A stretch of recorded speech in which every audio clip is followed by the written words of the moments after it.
Last night, as the news hit, I called Shawu, analyst at Sterne Agee. He's a Bloomberg best, meaning he is on top of his numbers very closely. A lot of people listen to him and pay his firm a lot of money for his advice. We're bringing him now to you. Shaw, it's great to have you again today. We spoke last night, and it was about emotion at that point. You've had 24 hours to think about it. What's your feeling about Apple today and the legacy of Steve Jobs?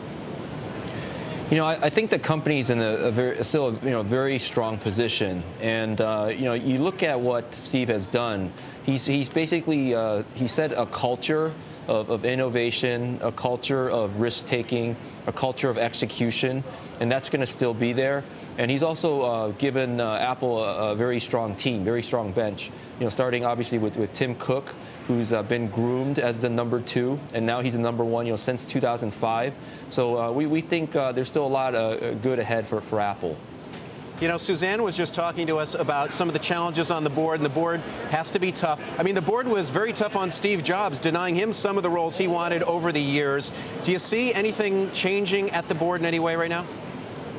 You know, I'm not sure if they necessarily need changes. You know, this company, I think they just need to continue, you know, what they've been doing, and you know, which is to create, you know, great products and also market them well, but also, you know, also manufacture them well from the supply chain side. So I don't know if the company necessarily needs changes from that regard.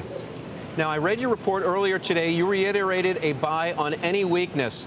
Have you changed your numbers or your view on Apple in any way? No, we haven't. So, you know, we don't see the numbers really changing much. You know, at the end of the day, you know, it's customers that obviously are going to dictate these numbers in terms of, you know, what they buy. And, you know, our checks indicate demand is still very strong.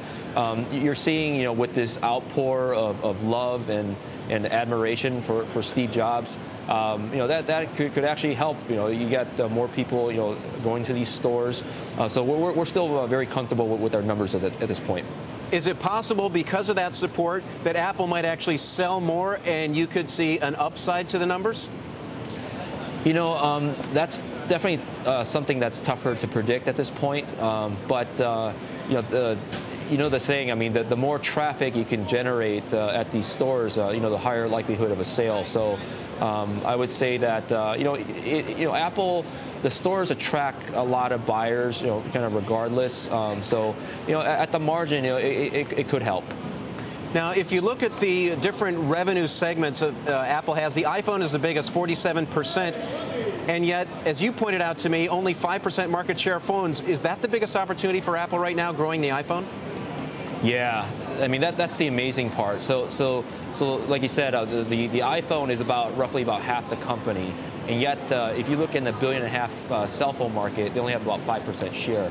And you know, so yesterday, actually, sorry, you know, 2 days ago, you know, at their event, they announced 2 new carrier partners, namely Sprint and KDDI. Those collectively add 87 million subscribers in terms of expanding the TAM. But there's still 2 very large carriers out there that they don't have, which could occur next year, and that is namely China Unicom, you know, obviously from China, and also NTT Docomo in Japan, you know, the largest carrier. So there's still a lot of headroom for growth, we think.